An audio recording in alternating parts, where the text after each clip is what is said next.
Okay, I think this time it's definitely gone live. I can see something there. I'm going to double check just to make sure. If anybody's tuning in, please let me know if the audio is on. I'm just going to do a couple of checks myself just to be sure. You might hear a bit of background. Yay. Yay, it works. It works this time. Hallelujah. It is working this time. Yay. So I can actually share it properly. I'm going to share it with my Ginger Media people and my Ginger Engine channel. I'm just going to share it because it's a little Q&A live stream, and the people that commented and did questions were, from Ginger Engine. And yay, good to see you, Kev. Thank you for checking that everything worked for me. So live stream now. And it's for real this time. Live stream's actually working this time. So I will post that on my Ginger Engine channel as well so that people can see it. Yay. That's that done. Life is good. Hallelujah. Everything's working. Jobs are good. And get that away. That's us. Right. So, hello, everybody. Hi. Good to see you all. So, why am I doing another live stream? Well, you can see from the title, I got over 400 subscribers on this channel. So, yay. That's awesome. Glad to do it. Got there. Get the answer. So I decided to do a little Q&A thing. Basically, you ask questions, I answer them as best as I can. And most of the people that answered the question, all the people that answered were on the Ginger Engine channel. And that's because, well, most of my followers, my subscribers, my fans, they all come from there. And then because I've been doing the collaborations feature on YouTube now, they're migrating over to this channel and wanting to see other things that I do. Honestly, I'm still trying to figure that out. I've had this channel for God knows how long, and I just don't really get what people want on it and what they would want to watch and what they would want to see. So I'm just trying my best, trying to see what I can do, and I'm going to just roll with it. Maybe just do some live streams and carry on with that and see how I go. I keep looking at this camera and thinking, yeah, I maybe need a new camera because, yeah, you can see it's quite grainy, but 4K cameras cost a lot, at least in terms of, my budget, which I don't have a big budget. So looking at them, could I probably get a new 4K webcam? I might need to, because if I'm going to be doing live streams, especially like if we're doing them on Rose Ginger, I'll need them for that as well. But that's going to be another issue for another day. So I'll probably will need to invest in a new webcam. But right now, for just doing this stuff, yeah, I'm pretty okay with it. I'm fine.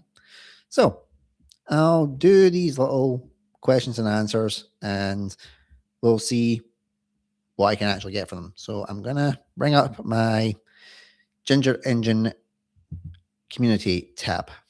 And also, you won't see it on there because it's YouTube live stream I'm using. So it's very basic. You won't see like comments and that come up. So I'll just be reading them out and then giving the answers. Hey, Spider Fan, you'll probably be the one that I'm starting with, but just give me 2 seconds. Gentle Dorks, like, so Kev's saying that my webcam does look fine. Yeah, I know it looks fine, but that way it kind of, it gets that kind of grainy way. But and you just see it, then you watch other videos and they're like, yeah, it's no 4K. 4K, I'm not too bothered about it. I don't even know what the settings are for this camera. I think it's I don't think it's HD. I just think it's like, D. So it's like, just some sort of definition. But yeah, we'll see what happens. So anyway, let's jump into the questions. And I'll start with Spider Fan since he is on. So, favorite fan Thomas video on YouTube? Now, that is a question because there are a lot of Thomas fan videos on YouTube. And it's probably a case of, is it Thomas fan videos that they've created stories, or is it, just general content creator videos that I like? So there are ones that I do like. I'll need to bring up actually my Ginger Engine channel because I do have a couple of them on here. Just to make sure that I'm saying them right and I'm giving the creators their due and I'm not leaving anybody out, so to speak. So let me have a wee look. So it'll just be 2 seconds. Make sure I've got them. Oh, wow. It's quite it's quite bad going back because you look through them all and you realize you like a lot of stuff. Mainly it's from fellow creators, but you just look through it and you're like, yeah, it's a lot. By the way, Spider Fan, well done in getting your views up on your latest video. 477 views right now. So be very proud. You got your views up. Well, we all tried to give you some support because it was a good video. So well done. 477 views. Well, and well, may you get some more content and some better content coming up as well. So, and I'll go with what? Yeah, Spider Fan is definitely climbing, and we have done our best. We like to help our communities, obviously. So, some creators ones that I like the. Did you enjoy the thing I shared with to you about Thomas? Gentle Dork, you traumatized me. So yeah, that was fun. Yeah, thanks for that. So, one of the channels that I like that does a lot of good content is Pathway Films. What they did one called Thomas and the Station Cat. So I like that one. That's a good one. I like that. And he's got some like great content. It's a shame he's not doing any more of them though, which kind of sucks. But I do understand why with that sense. I was like, there's a lot of the liked videos I've got, Spider Fan, are actually yours. So yeah, you are. That just proves that you are one of the liked content creators. I liked AJN Animations, Thomas and the Trucks. So Kev, that might be something that you would actually like in Gentle Dork because it's Thomas and Friends, but it's done like 8-bit game, and that's quite funny. There's lots of like wee Easter eggs and stuff in them as well, which is really good. And then obviously Peter Sam, Narrow Gauge Engines 2025 story collection, which I was quite happy to be a part of as well, which was great. There was a lot of brilliant creators that got involved in writing stories with that as well, which is something I really like. I just love watching like Thomas fans creating content and creating stories themselves, and half the time they've actually been like really good. Gentle Dork, I think I've seen that somewhere actually. Yeah, you probably have, but no doubt I probably showed you it or like forwarded it or shared it or something because it's really, really good. It's really strong. It looks fantastic. Just so well done. What Spider Fan? Yes, that makes me happy. Yes. Okay, so just looking through the other stuff from my Thomas ones that I like. And Brendan Branchline brought out a wee thing like a look back down the line, which was something that the Thomas he'd done like rounding up the 2025 Thomas and Friends 80th anniversary, and that was really good. And for a first video, it did really well. He has 847 views on that, which is fantastic. One Watch 98, I like that as well. Caterpillar's Winter, which was obviously about Percy, and I like Percy, so Percy's awesome. That's a brilliant one. And the Talking Train presents. Me and my boys like Talking Train presents because it's Thomas and Friends characters taking on Bowser from Super Mario. That's hilarious. It's brilliant. The boys like it because it's Mario style. I love it because it's Thomas and Friends, and there's so many Easter eggs, so many cuts around it, and it's just absolutely fantastic. The imagination that some of the creators in this fandom have are just beyond unreal. It's fantastic. Yep, definitely Spider Fan, fun combination indeed. Let's see where the other ones are. Thwaris the Iva engine did a wee Thomas and the Magic Railroad thing, and it was in celebration, obviously, of Brett Allcroft after her passing, which was fantastic. Oh, Milo's 15 gameplays YT. Hello, congrats on 400. Thank you very much, my friend. Thank you for tuning in, and thank you for the congratulations. It's always good to see people coming on it. So that's good. Gentle Dork, are you looking forward to the Thompson Tank Engine game? Yes. Yes, I am looking forward to that. In case anybody isn't aware, Thomas and Friends, The Wonders of Sodor is coming out. I'm not a big gamer, as a lot of people know, but there's a game that could potentially turn me back to watching or playing games. And that's definitely this Thomas one. even my kids are trying to convince me to buy it because they think that, if I get playing that, then all of a sudden they're all going to enjoy it with me, and then it's going to be like, they'll get more game time back. But yeah, my kids are very, very addicted to technology. I mean, but they're only coming up in 8, so yeah, of course they're addicted to it. But I am looking forward to the Thomas the Tank Engine game, The Wonders of Sodor, coming out. I am looking forward to it. Whether I buy it or not is a different story. It depends on, cash and whether I could actually work it. I would be probably bought an Xbox One because my kids have an Xbox One, would be the answer to it. So what's the other one channel stuff that I like? Like I say, Pay-for-8 Films is absolutely brilliant. Bust My Buffer is a channel that's really good. They did an adaptation of The Twins and The Missing Coach, which was fantastic, as Donald and Douglas, Scottish. I love Donald and Douglas. That's a pretty straightforward one to look at. I'm not sure how to pronounce this one, so I'm just going to say it as it's spelled. So it's Guiba or Gigiba. Guiba. But that's a channel that does a lot of content, and it's very much in the style of the hit era of Thomas and Friends, which is really, really good.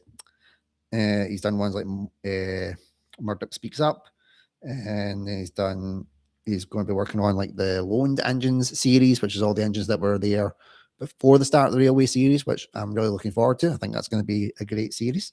Mr. C's Railway is another channel, which is great, especially like the Double Teething Troubles adaptation that he's done. Bill, Ben, Boko, Derek, all that kind of stuff. I'm just working through Perplexed Panier. I like his adaptation of James and Super ED. I think that's quite cool. I think that's a cool one to watch. And Sodor Island Models, like his channel, because he just does like all these like history videos and stuff, and they're just great. He actually done an interview with Christopher Audrey, I believe. I need to get round to watching that. I haven't actually watched that yet, but I will be watching that because that is brilliant. What are the other ones here? Yep, Sodor Island Models. Yeah, well, I'll go with that. I'll stop at that now. Nino's Productions is another one that a lot of people like. So I shall stop there with those ones, and we'll get back to the other questions that were fired in through the Ginger Engine community post. So let's start from the top and work our way down. So Thomas Fan 2009, favorite CGI newbie. Oh, interesting question. Is that way? Like, I don't want to give too much of it away because I'll eventually be doing like, a top list of like this, like ranking all the CGI characters of Thomas and Friends. So I'll give a couple that are my top characters at the minute, and so I don't give too much of it away. So one of the best characters I like is Victor. I think he's a great character, international character, great backstory around him. Was very well established in the CGI era. Thoroughly enjoyed them. And Hero, pretty much along the same lines. As long as the character has a good backstory and they're actually given some depth, some meaning, people actually like the stuff. They actually take the characters seriously. They're not just a cash grab for toy marketing purposes. Then I usually enjoy those characters. Luke, Blue Mountain Mystery, I think he was a really good character that was introduced. I like the designs of ones like Connor and Caitlin. Keep saying Kieran and Connor because that's my boys' names. So yeah, Caitlin and Connor, they were great characters to get introduced. I loved Stephen. Everybody like shat on Glenn, but I liked Glenn. I liked the coffee pot engine. So yeah, I think that's a good handful of CGI characters. Well, at least for now to talk about, and then maybe add some more in later on down the line. Yes, pun very much intended. So let's have a look at the next question. Next question from at Tommy Kenny 869. Favorite Thomas movie? Now I need to be completely honest with this one. I can't give you my favorite Thomas CGI or my favorite Thomas movie in general because I haven't seen them all yet. Now, that's because obviously there's stuff that I need to catch up on. That's what I'm kind of working through with all my rankings and things like that. And I don't want to just jump ahead and just blast through them all. I want to take my time to enjoy the movies. I want to like make good notes on them, lots of detail around them, really think about them, and not do ones that are just, yeah, here's all my, yeah, I splurge them all and then I forget them. That's not really what I'm okay with. Why have I not watched all of them? Well, it's because I liked what I liked. I liked my classic era, like Thomas and Friends at the time. But then when I started doing the channel, I thought I need to start branching out and really dive into all of the franchise because that's what we need to do as content creators. I think you need to have a full understanding of the lore, of the backstories, of all the iterations of Thomas and Friends, because well, if they're coming to you and you don't have all your facts straight, or at least have gaps in your knowledge, which I tend to do, yeah, this fandom jumps on you and eats you alive. Uh, Gentle Dork, as long as it's not Misty Island Rescue. Yeah, that was fun. For anybody that's unaware, Gentle Dork was the one that sat and watched Misty Island Rescue with me because he was wanting to review bad movies. And I was just finished watching Misty Island Rescue the first time, hadn't started recording it yet. And I went, I have a plan. Let's go and watch that together and then we'll record it. And yeah, I think I traumatized Kev for that, which was rather funny, at least for me. So yeah, I actually can't give you an answer for like the favorite movie from Thomas and Friends because I have not seen all of the movies yet. And technically, we haven't even seen all of the movies yet because if Car 8 is going to be doing the director's cut of Thomas and the Magic Railroad, like the way it was meant to have been envisioned by Brett Allcroft, then we've not even seen all of the Thomas and Friends movies yet. And it's going to be more Thomas and Friends movies because do you count the All Engines Go ones? I haven't subjected myself to All Engines Go yet. I just can't do that yet. I've seen enough to get by. But aside from that, yeah, I don't think I could do it. I think that stuff would make my second look like fucking Shakespeare.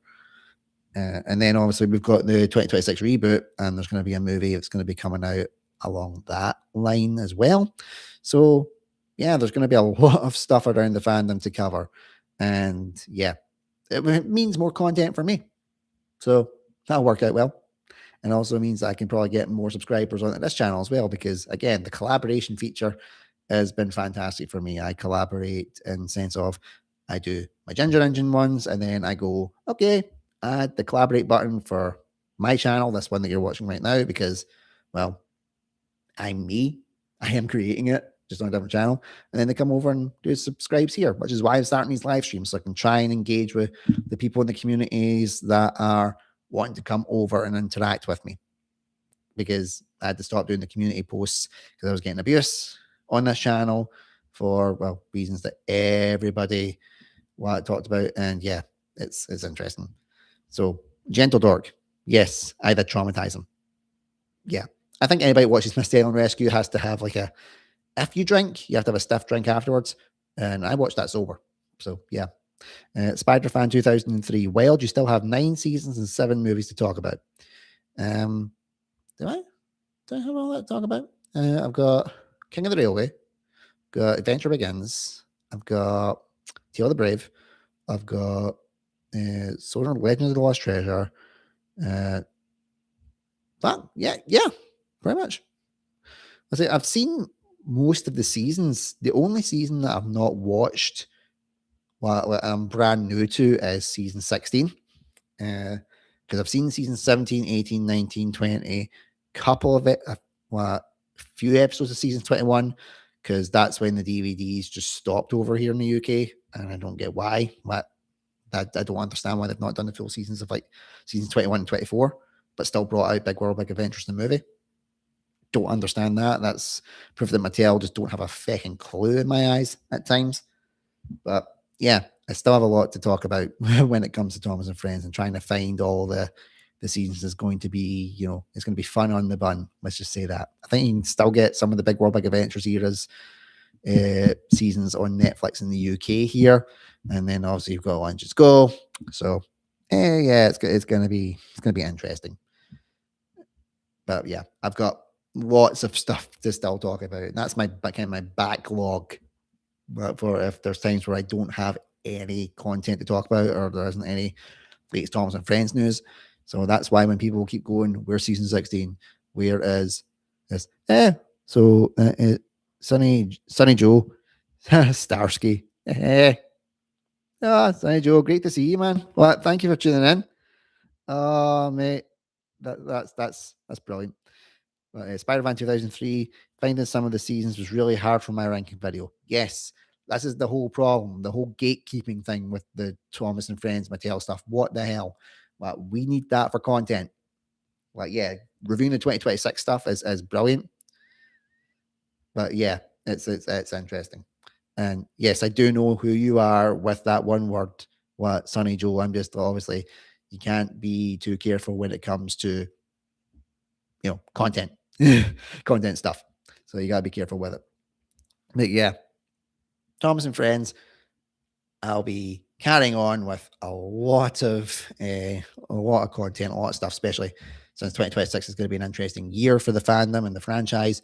So I will be carrying on with it. Oh, question from San Joel. Am I looking forward to Avengers Doomsday? That is a question. That's a question. Because I'll be honest, I gave up after Endgame for one reason. Saying it was going into multiverse territory, I was like, this is going to be too much for my brain to handle. I need like kind of linear lines with it. Kev from Gentle Dork can attest to that, where I was like, yeah, I'm out. But I do keep up with everything that kind of go on. Always I went and seen Deadpool and Wolverine. I was over the fucking moon when I saw that. It was amazing. I love Deadpool and Wolverine. Deadpool is my favorite character. Why? Because he's just as bonkers as me. Why? It was complete balls to the wall madness. I went with my wife to see Deadpool and Wolverine. Bought the big popcorn bucket. Bought the big got the big cup, and I was like, "Yeah, I'm not even sorry. It cost like 30 quid." That was when I had money. But I thoroughly enjoyed that. It was that was great.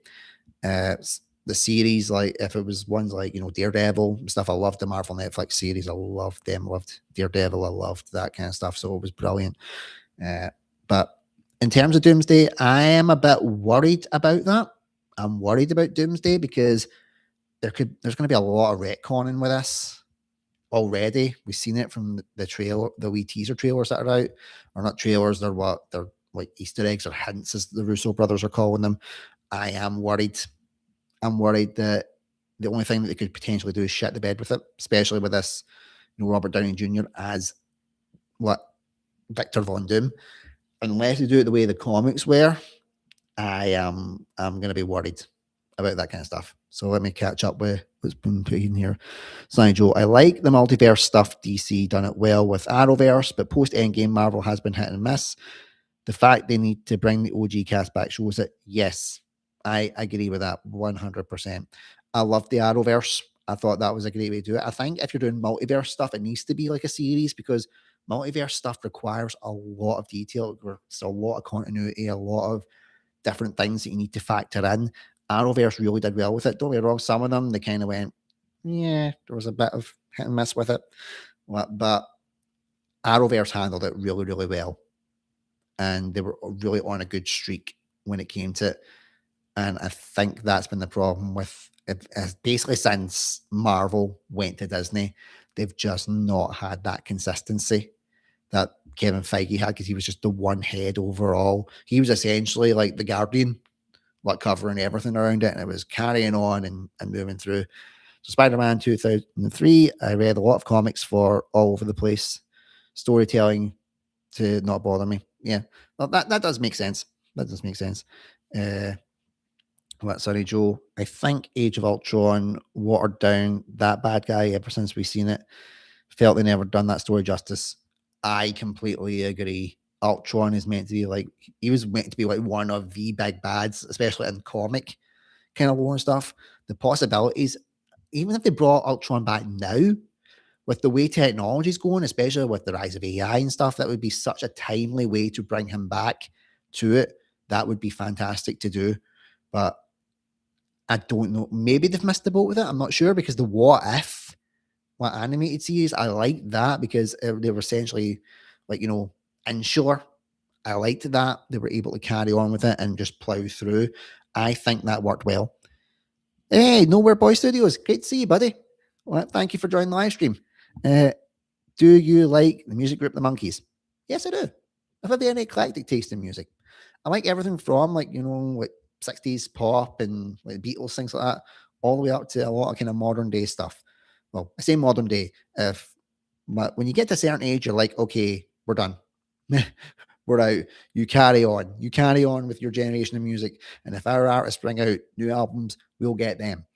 But I do have to listen to more modern music now for two reasons. One, my kids.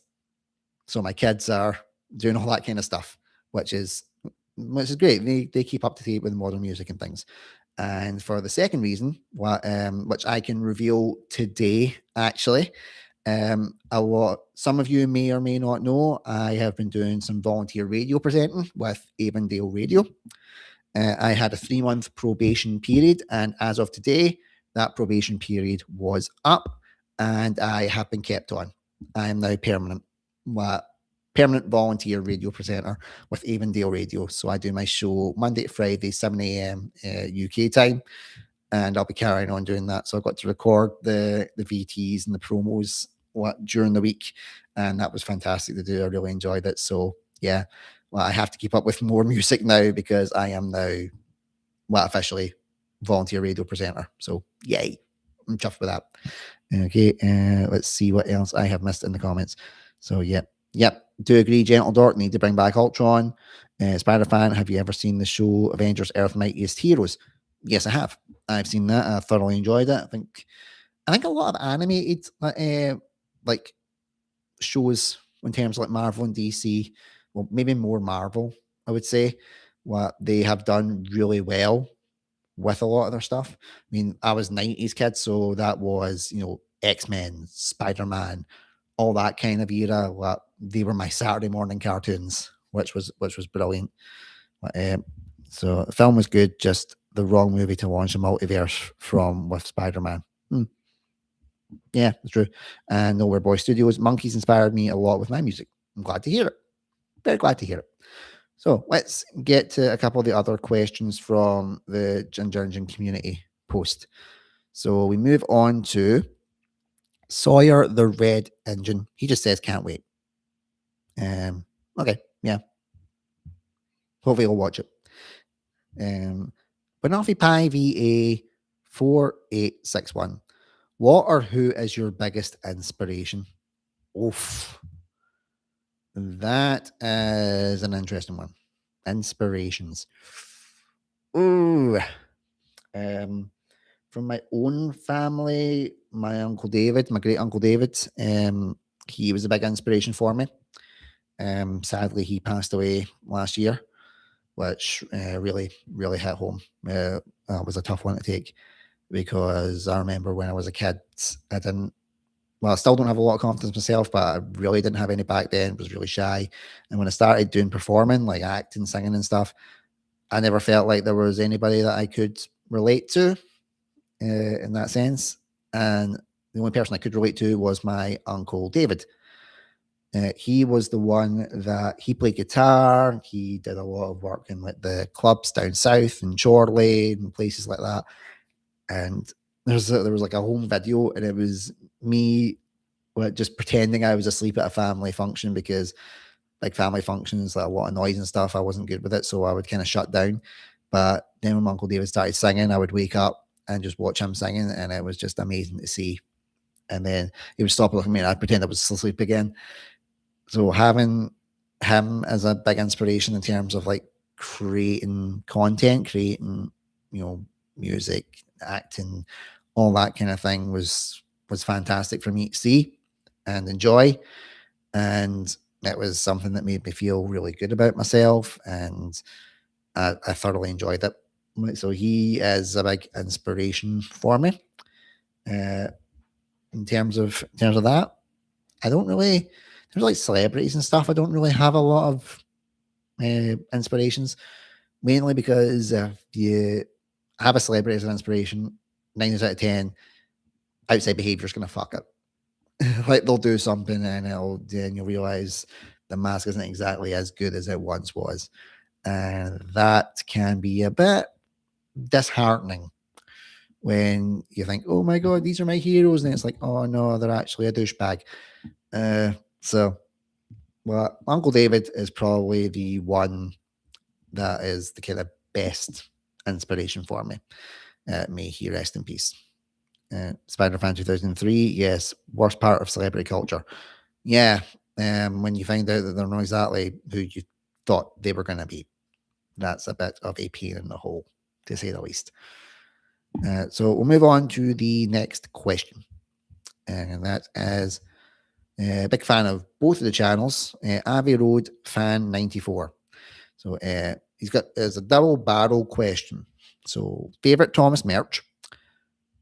My favorite Thomas merch definitely was, well, first of all, the Airtoll Thomas and Friends toys, the die-cast metal ones that were out in the 90s. I collected those mofos, played with them constantly, and then I stupidly got rid of them when I had to go through my societal pressure phase, and then rebought them all. So yeah, that's my kid's inheritance, to say the least. Because yeah, pretty penny was spent. That was back when I had money, and now I majorly. Well, I don't regret it. I don't regret that because I've got them. I've got them all again. I've got my collection, so I'm happy. And top 10 favorite episodes. Top 10 favorite Thomas and Friends episodes. That's a difficult one. That's a difficult one, I think, because well, there's like 350 odd episodes of Thomas and Friends, and all the movies and the specials and stuff. So that's even for me, that's a tough one. So Spider-Man 2003. It's funny, Airtoll was just after my time. I was take along. Yeah, my cousin Callum, he's going to be 21 this year. Bloody hell, he was take along as well. He was the take along range, and I would always, like check his take alongs to make sure that they were okay when really I was just wanting to play with them. That was the best part for me.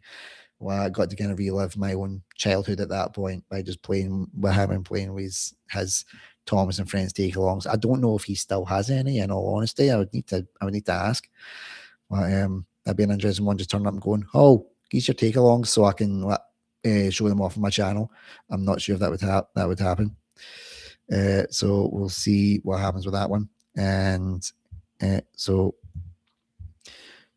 Thomas, Romanian fan, I will ask your question in 2 seconds just because I'm just finishing one other question. And that is like top 10 favorite Thomas and Friends episodes. Well, obviously, I've not watched all of the episodes yet, so I can't give a definitive. So I'll give top 3 at the time of this recording and from the episodes that I have watched.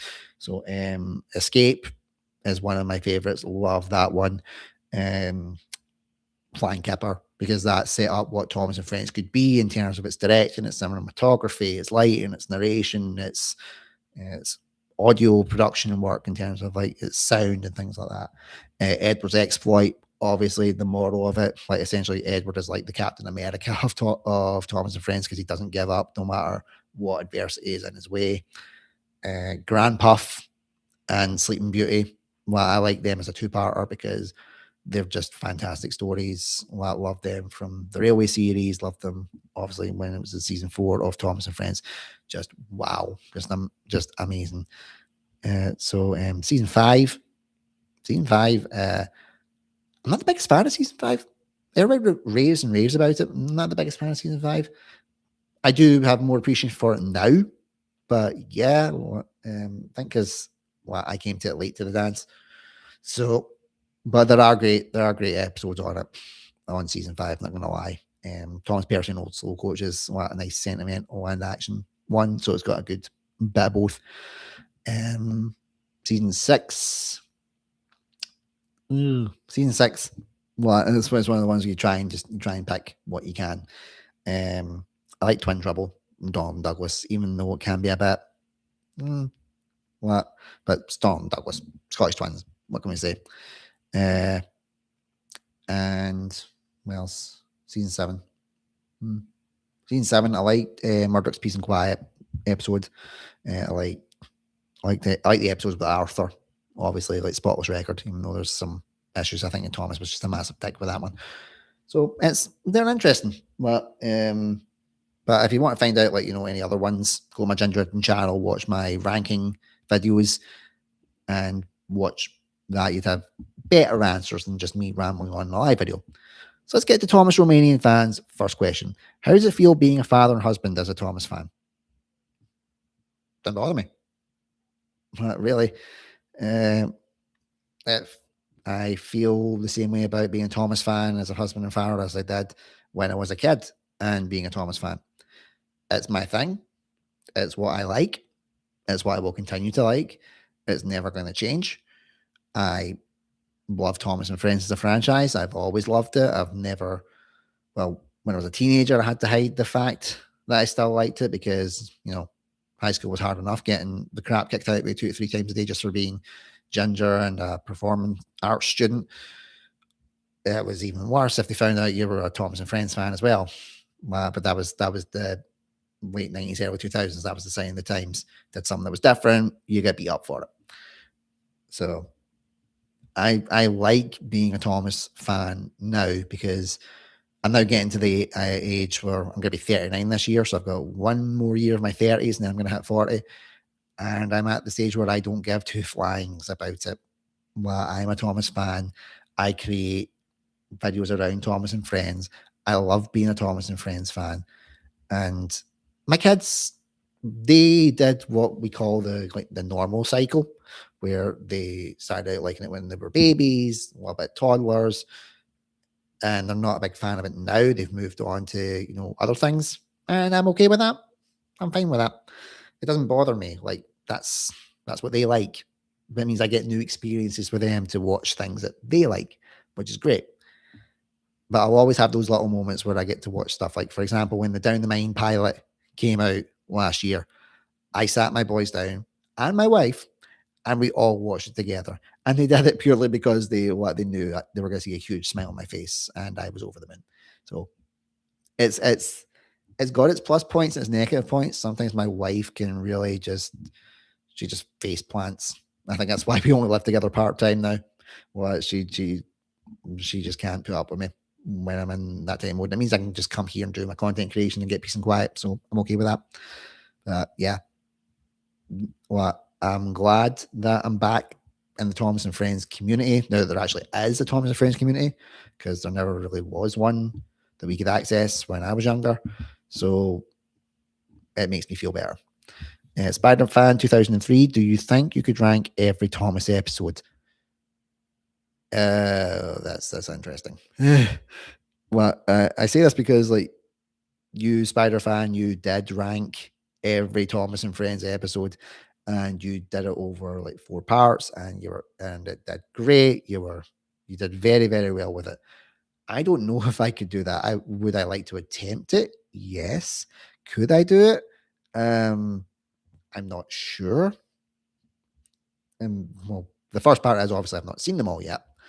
Maybe one day I could do it, but right now it's definitely not in the realms of possibility for me. I'm not a great content creator. I'm not. I know that I'm not. There's stuff that I do know. There's a lot I don't know. I'm constantly learning and trying to grow and adapt it. And even especially right now, my channel is taking like a real shadow ban hit. Like, it's not hitting the numbers that it used to hit. It's not getting the engagement it used to hit. And that's put me in a little bit of a slump. My confidence is kind of dipped with it. Obviously, I still love making the videos, but any creator knows what it's like when you put your heart and soul into videos and you put them out and it doesn't get that engagement, that interaction that you were expecting. That can be a real kick to the nuts. So not feeling too great around it.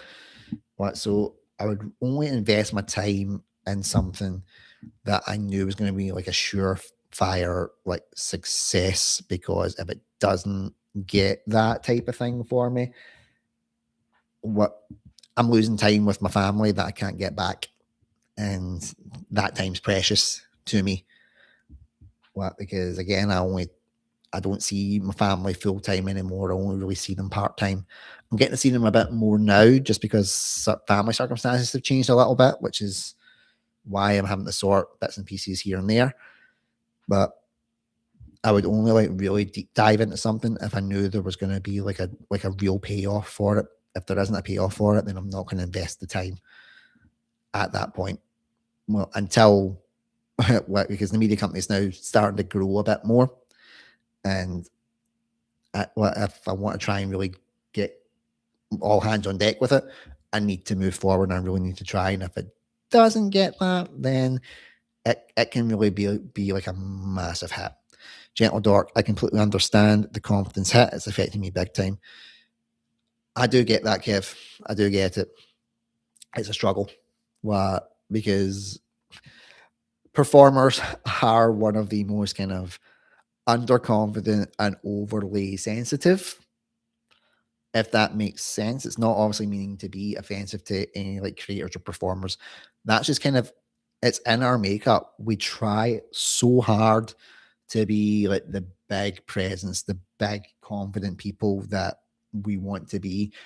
And if we don't get like what we feel we need to get out of it when we put back, it can knacker the confidence and kind of causes all this kind of squirrel away and hide away. Well, it's just about trying to use new strategies to be able to take those knocks and take those bumps and move forward. Like Gentle Dork in particular, for anybody that isn't aware of Gentle Dork's channel, go and check out his stuff for if you like Marvel, DC, pop culture, sci-fi, fantasy. His shorts are really strong, really good. He's got and you're just under 4,000 subscribers still, from what I remember. So yeah, if I can get him over 4K would be great, because it always just seems like we get to the 4K and it drops, and it's 4K and it drops. That's what happens with these faking culls. They do that all the time. So make sure you give them a wee sub as well. Thomas Romanian fan has another question. Thoughts on Top Hat's prop being found last year? Now, I'm not as big a Tugs fan as I am a Thomas and Friends fan. I have every DVD. I got them all through, like, obviously Tugs Exhibition. Actually, I know one of the people who is part of that. Got 6 subscribers over the last week. Well done, Kev. Well done for getting the 6 subscribers. So anybody here that's not subscribed to Gentle Dorks, subscribe to them. But yeah, so I've got like all the Tugs DVDs, and I'm kind of watching them over the course. I'm essentially watching one episode a year, because for my Ginger Engine channel, I'll do like a reaction video and then do my thoughts on it. And the Tugs ones don't get as many views as what my other content does. So that's why I kind of keep it once a year to do it, because again, no point in me investing time if it's not going to get the reward. But I do like Tugs. I do like the Tugs series. I think it was a victim of circumstance and a victim of its time. But yeah, when Top Hat was found, that was amazing.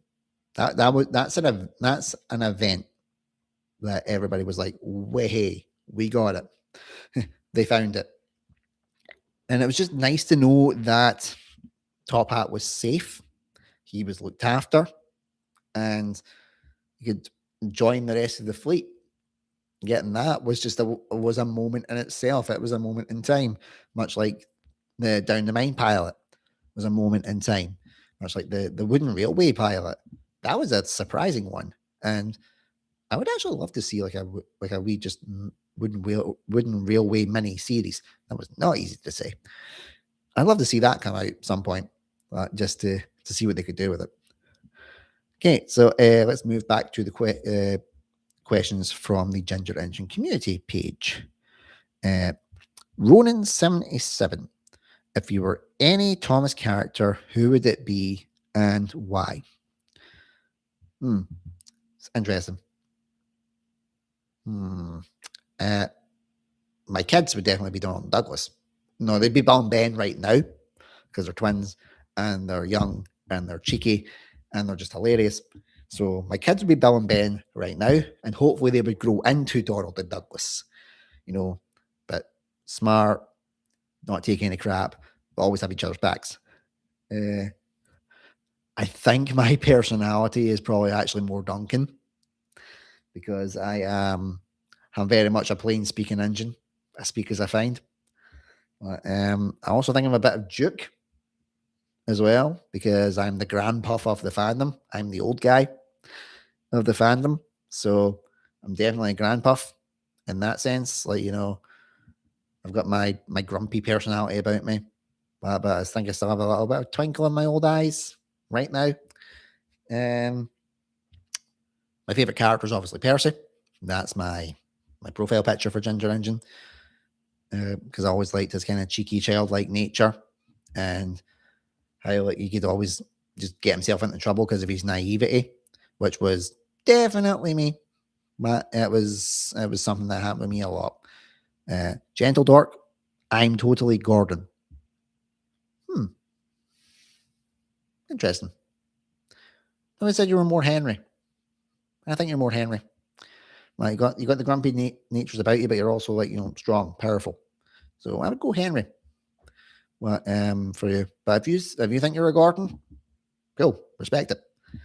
But yeah, well, I don't think I would specifically be one Thomas and Friends character because there's so many characters that have different traits that you can relate to, and that's why I always loved the series. You could relate to different parts of the characters in them, said Percy, like Duncan, Duke. What other ones can I relate to? I couldn't relate to Gordon because I wasn't that confident. Duck was one that I could definitely relate to because I was always like, there's one way to do it, and then there's the wrong way to do it. That was always my thing. I just jumped between the two. It was my way or the highway. That's a Duck trait. I definitely had that. So yeah, I could definitely say that I had a lot of Duck tendencies in me. Arthur as well, season 7 character, very quiet, just wanted to go on with his work.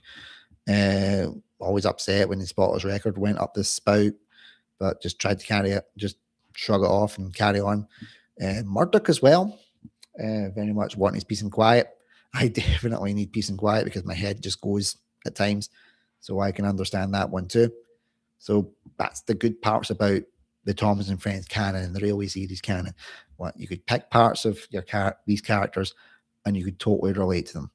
Well, I hope one day I'll be like an Edward, a wise old engine, kind heart, but you also know not to piss off. So let's dive in. How many more questions have we got left? Because I realize I have been yammering on for a very long time, almost 50 minutes. So yeah, I want to try and not be like an hour and a half like I was the last time. Okay. Henry and Oliver fan 311. Big fan of the channel. And don't think he's on this channel, but yeah. See. What would you say is the best thing you've learned since creating content on YouTube? Best thing I've learned? You. I don't think I've really there's a lot of best things to learn. You learn just different stuff as you go and you try your best to adapt to it. I would say the best thing that I've learned is finding my niche and running with it. So my niche is Thomas and Friends. It's something that, well, as you all know, I love. I have knowledge on. I have a lot of experience with. And that's where I feel the most confident to do work and do content because I have a solid knowledge, don't have a lot of knowledge, like some people do. Some of them have like encyclopedias in their head of like Thomas and Railway series lore. But I've got enough that if I was speaking to someone, I could hold my own. So I go with that. I go with that. What I've learned where my niche is, where I'm comfortable speaking, and I'm happy with that. I've also learned that not everybody is just a one niche person. Like, for example, I like pro wrestling. I like Marvel and DC. I like sci-fi, like Red Dwarf, Star Trek, Star Wars, Stargate. So there's lots of like different niches that people can go down. They don't need to be boxed into one niche. if you're doing content, I suggest that you do like make channels specifically for the niche and just run with it, because that way algorithm knows that's where you need to go. That's where all the followers are going to come. And so in that sense, yeah, if you're going to make a channel, find your niche, stick to it. But it doesn't necessarily mean that you can't make other channels around other niches that you like. So like me making like my Thomas and Friends one, and then we have the Roy's Ginger stuff, and then we have like, for example, Kev has Gentle Dorks. So there's lots of different niches that you can go down. There's lots of things you can explore and enjoy about being a content creator. And I think one of the big things I've learned about it is it's trial and error. And there's going to be a lot more error in the trials. You're going to fall flat in your face quite a lot. You're going to get disheartened quite a lot. It's going to be hard to carry on and push yourself forward a lot. It's definitely tough to do.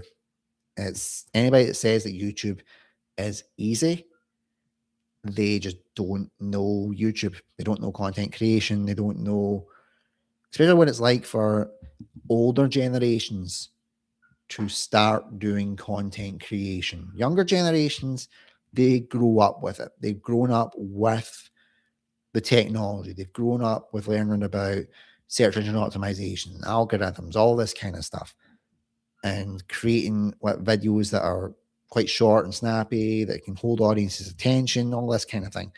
Older generations don't have that. I mean, my generation, we really just learned computers, and internet just came around when we started.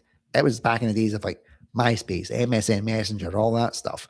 So we've had to we've seen everything evolve, but we've also seen it go past us very damn quickly. And it's very hard to keep up. It's very hard to keep up because we were at the front of the digital revolution, and then it just shot right past. Like the way everybody goes on about, AI just like going so quickly over the last couple of years. That's what it's felt like for technology, what advancing for us over the course of this time. It's been totally mental just watching it all completely dive down and all this stuff happens.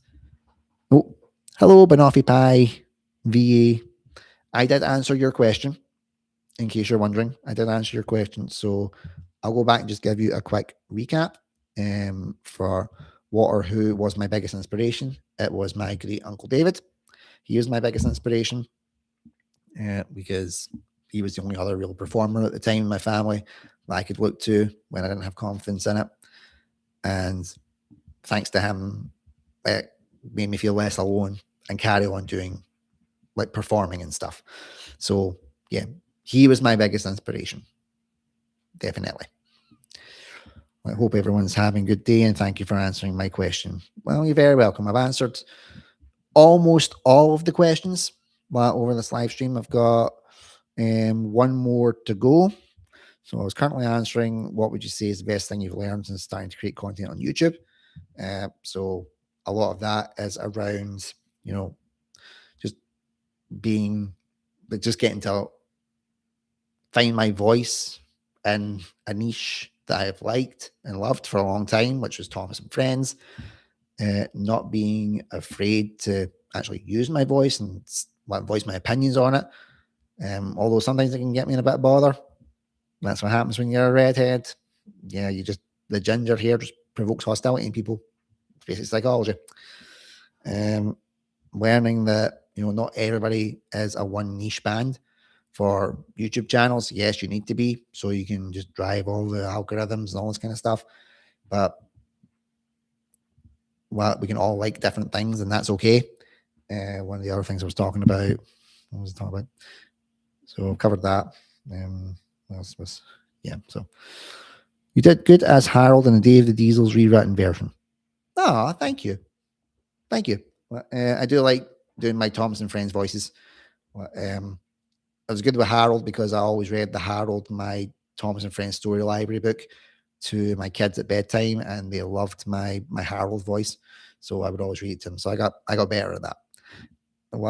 I think that's what I would like to do more of. I would like to do more like voiceover work. Well, I think I would need to do like I'm gonna need to start doing paid voiceover work because I need that for the to keep the company running, basically. Well, and yeah, it was actually something I got told when I was doing my promos for my Even Deal Radio. That was said to me, yeah, you should really be doing like more paid voiceover work because you have a great voice for voiceover. And I was like, yeah, that's great. What any ideas how to do it? Tumbleweed, rolling past. So, well, maybe we'll see what happens with that one going forward. Okay, so in terms of like other things I've learned about since creating content on YouTube, it is the Wild West. Content creation is a Wild West on YouTube. It is scary, very, very scary, and you can think you're saying the right thing, and then realize you're saying the completely wrong thing to a lot of people, and you get in a huge amount of trouble for it, and it doesn't work out very well for you. But the also thing I've learned is that people can create controversy on this platform and they make a ton of money off of it. But they make money by being dicks, and I'm not okay with that. I would rather make my money, even if it was just a little bit of money, I'd like to make that money by being a good person than make lots of money being a bad person. I know that might seem a bit naive. Christian probably is very naive, but that's what I would rather do. I would rather make my revenue streams by being a good person rather than watching the people who are bad making revenue. It does annoy you when they make that money from being a not nice person. It really does annoy you. It gets under your skin. But I don't think I could be that type of person. But to make stuff by being a bad person. I can't do it. It's not in my nature. It's not in my makeup. So we'll get to the last question, and hopefully I can round it out like just over an hour this time. It's a double barrel question, and it's from Shining Time Studios. But good friend and fan of the Ginger on the channel. So, why is Thomas special to you? Okay, right. Why is Thomas special to me? It's special to me because the times when I didn't have any friends and I felt out of place in the world and didn't have any confidence, felt like I was a failure, felt like no one really liked me, loved me, anything like that. Thomas and Friends was my constant. It never judged me. It never criticized me because I was ginger haired kid with glasses and fat and didn't say a lot, was very quiet. Thomas never judged me for that. It didn't seem like a bad place, like in the England of Sodor. My characters were flawed, but they liked each other for it and accept each other for it. Usually after some sort of incident. Because remember, I was classic era when I was growing up. It was calm. It was caring, nurturing, made me feel good about myself, and it still makes me feel good about myself, even at the age I'm at now. If I'm having times where my confidence has hit the floor and I feel like shit, and I feel like I'm nothing, and that people would be better off without me in this world, what do I default to? Thomas and Friends, particularly season 2. It always makes me feel better. Always puts a smile on my face. Always makes me feel like I am someone, and that me being around matters. And a lot of people have actually criticized me for that in the past because they think that My wife should be the reason that I matter. My kids should be the reason that I matter. And yes, that is true. That is true. Sorry. I try not to get emotional when I'm doing stuff like this, but you can't help it, especially when I'm talking about stuff that is quite deep. but, and yeah, my wife and kids are a reason that I keep going. I'm not denying that they're not. Like I love them. I love them so much. I would give anything to make sure they didn't have even 1 second of unhappiness or feeling the way that I felt. But when you're in that hole and you're in that spiral, when you're in those dark places, nothing can really pull you out of it. For me, Thomas is that one thing that can pull me out of that dark place, the darkest of places. And that's what I need to feel like I matter again sometimes. Just putting on a Thomas and Friends DVD and just escaping from the world, because the world is a shit show at times. We don't realize that when we're younger, but we realize it very quickly as we start to get older that it is a total shit show. But it's the one place that makes me feel less alone. That is Thomas and Friends to me. Okay, then the final part of the question, what makes Thomas special to me?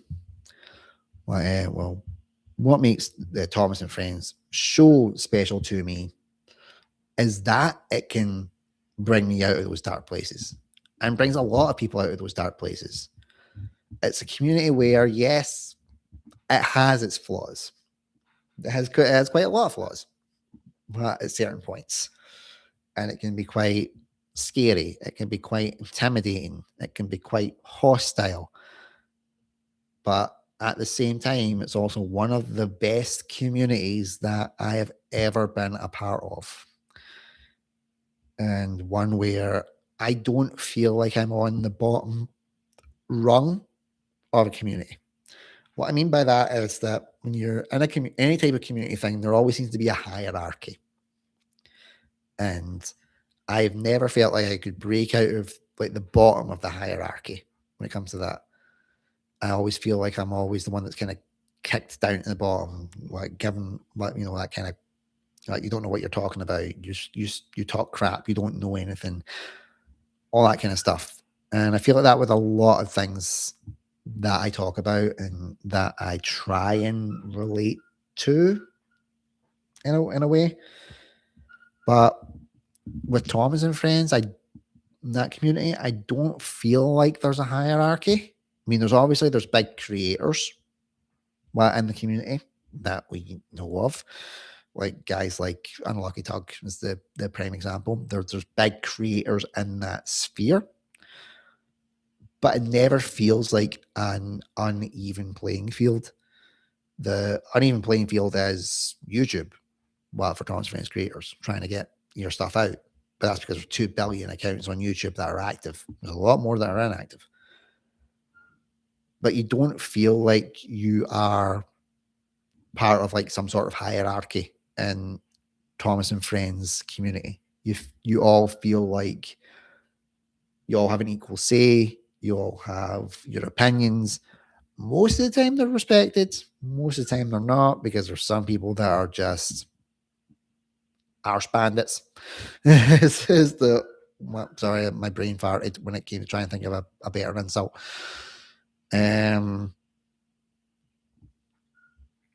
That's kind of what I love about it. But I don't feel like I'm the bad guy in Thomas and Friends fandom. Whereas in other communities and other places that have hierarchies, I always feel like I'm the bad guy if I challenge something. Because if I see something wrong, I'm going to challenge it. It's the Captain America thing. When I see a situation pointing south, well, I can't avoid it. Sometimes I wish I could. And I can't. Like, if I feel that there's an injustice, I know I need to walk away sometimes for sake of my mental health, but other points it's like, no, I need to do it. I need to be a part. I need to sort something out. But that bites me in the ass constantly, because if you disrupt the natural order of things, people are going to look at you like a dick. But with Thomas and Friends, I don't feel like a dick. I feel like I can make my points. I feel like I can say them quite eloquently with multiple takes because, yeah, well, it does take me a while to get my points across. And sometimes maybe that still doesn't work, but I feel confident in what I say. And most of the time I stand by my opinions. So, Gentle Dork, if it wasn't for Thomas and you, I'd still be a complete mess. You brought me on board Ginger Media at a time I needed it. And here we are 4 years on, both in better places, thanks to you reaching out. Dude. Bloody hell. Well, I have to try and not cry at that one. Just as much as, like, you think that I helped you, you helped me. Well, because over these 4 years, as you know, with this Ginger Media journey, like, many people have come and gone. And, well, some for the better, some not. Um, you, Kev, have been the constant when I have felt like there was no point in carrying on. A lot of times when we've kind of met up and like spoke about like company stuff and projects going forward and things, and you've seen me and I've been spiraling and I've not felt like I've been good. Like, I mean, hell, you were there when I was fucking homeless in the first year of doing this company, when I wound up homeless after everything that kicked off, and you stuck by me. And that showed a lot of people's true colors. When that happened, everybody ran. Basically, they all fucked off. And that's why I'm a lot tougher now with things, and why I don't take any shit from people, because I've been through hell. I've been through points where I was sleeping in my car where I didn't know where my next meal was coming from. And you didn't leave my side with that. Like when we recorded that Misty Island rescue video, what I was homeless at that point. I was at my mom and dad's because I needed to find somewhere to stay. And you didn't judge. You just made sure I was okay. So as much as like you're like, thanks like to me for reaching out, thank you for sticking by my side, because that meant more to me than you'll ever know. Banoffee Pie VE, Thomas has never left me. Yep. It pretty much sums it up. Thomas has never left me. Thomas has never left my side. And it never will leave my side, which is a good thing. The only time that Thomas has been out of my life is because I felt under pressure to stop liking Thomas, which was pretty shit. It's pretty shit when that happens, when you feel like you can't keep doing something that you love or enjoying something that you love. That's a bit of a shit show at times. And I managed to thankfully find my way back to Thomas and Friends, ironically through one of the most random sources, because it was through an ex of mine who was like physically and mentally abusive to me, but she actually said, why are you not doing something that makes you happy? Which was Thomas. So as much as that person was an absolute psychopath for what they did to me, I also have to thank them because it got me back into Thomas and Friends again. And it's never left my side. And I love creating content on my Ginger Engine channel. I love talking about Thomas.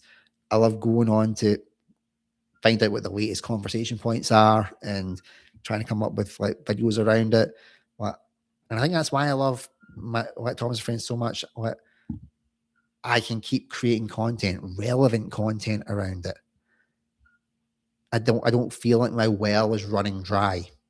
A lot of creators will feel like this at some point on their channel and their content creating journeys. They'll feel that they hit a wall. There's nothing else for them to talk about. And 9 out of 10, they'll leave. People do that in the Thomas and Friends community as well. They'll get to a point where they're like, nah, I think I've said everything I need to say. They'll maybe go away, try and do something else. And then when they realize that isn't working out, they'll come back to the Thomas well to get that validation again.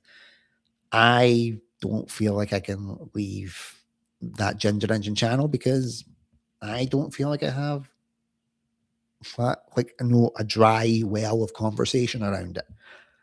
I love to talk about it. I love to raise opinions on it. There's ideas and different things around all that kind of stuff when it comes to Thomas and Friends. It's one of the best shows ever for me. And that's just the bottom line because Stone Cold said so. Anyway, I've been 1 hour and 10 minutes. Hopefully, this means I can be 12 minutes under by, probably wrapping it up here, which might be a wise idea. I'm going to do a double check just to make sure that I've covered every single question that was in the Ginger Engine community post. So I'm just going to check it just now. So favorite CGI newbie, I've covered that. Favorite Thomas movie, covered that. Favorite fan Thomas video on YouTube, covered that. What and who was my biggest inspiration, covered that. Favorite Thomas merch, covered that. Top 10 favorite episodes, covered that. If there was any Thomas character, who would it be and why, covered that. What would I say is the best thing I've learned since starting to create content on YouTube, covered that. Why is Thomas special to me and what makes him special to me, covered both of them as well. So yeah, I think I can safely call it at that. It means I can go and get something to eat, get my dinner, and then I've got my mental health support group tonight. So that's why I always need to give my head a wobble and make sure that I'm not feeling totally gubbed, essentially. And yeah, so thank you to everybody that's tuned in for the live stream. There was ones, obviously, they were quite interesting, that people that I haven't seen in ages in real life that tuned in, which was fantastic. Everybody that's tuned in that stuck with me throughout all this, which is also great. I'm starting to get used to doing this live stream stuff, I think. Not entirely sure. Maybe I'll try and do like better live streams. I don't even know if I can do better live streams because, well, I'm just learning. Again, this technology stuff is not easy for me to learn. So the fact that I made a career out of it and a business is almost 4 years running, that's fucking insane. But I'm still here, I'm still doing it. And maybe I could try something different in this channel. Oh, maybe I could have guests. Well, that could be interesting. That could be an interesting one to try. To have guests. We actually did on our Raw's Ginger channel. We did a live watch along of Royal Rumble because it was over in Saudi Arabia, which meant it was our time that we could watch it. That's the sole reason I'll be getting probably the new 4K webcam so that we can look at that in a bit nicer quality. We're going to try and do some more live streams on that as well, which probably means I could get some guests on, if they didn't mind coming up to my flat, or if I could figure out how to do it with the streaming, because I know StreamYard, to get the decent version, that costs, and I don't have the money to do that. I would like to have guests on, obviously. Could see how that goes in the future. Could do watch-alongs, maybe. Watch-alongs of stuff. Could pick something. Could pick a Thomas fan thing and watch it on here, or people could suggest things for me to watch that are on YouTube, and I could watch it because I've got OBS Studio. Yep. Oh, right. Bye, Benoffy Pie VA. Thank you so much for coming on. So yeah, I've got OBS Studio. That's what we used in the Raw's Ginger one. So I think you can do split screen on that, or you can do where you get the wee screen at the bottom and watching stuff. Watch Push Me Pull You 20 times. I would need to do that as a GoFundMe, or a Just Giving, because I wouldn't want paid for that, because that could be a fundraising opportunity where I watch something like so much that my eyes start to pop out. That would be an interesting one. But yeah, there could be opportunities. So what I would probably do is maybe do another Ginger Media or Ginger Engine community post, what they would want me to do on my next live stream, and maybe take it from there and see what the suggestions are. Because, well, nobody engages with me in my Andrew Durning community, so you engage with me in Ginger Engine. So there's plenty of possibilities there. So I think I'll keep the live streams going if people like them and people want me to keep doing them. and just about building up continuity with it. And we'll see what it's like from there. But to everybody that's watched, thank you so much for watching, for engaging in the chat, for asking the questions. Getting extra questions in the chat as well was really good as well, because it made me think a bit more about stuff. So I really appreciate it. And I'm going to go and get my dinner. So thank you so much for watching. And until next time, take care. Stay safe. Bye-bye. And also for my Ginger fans, keep on chugging.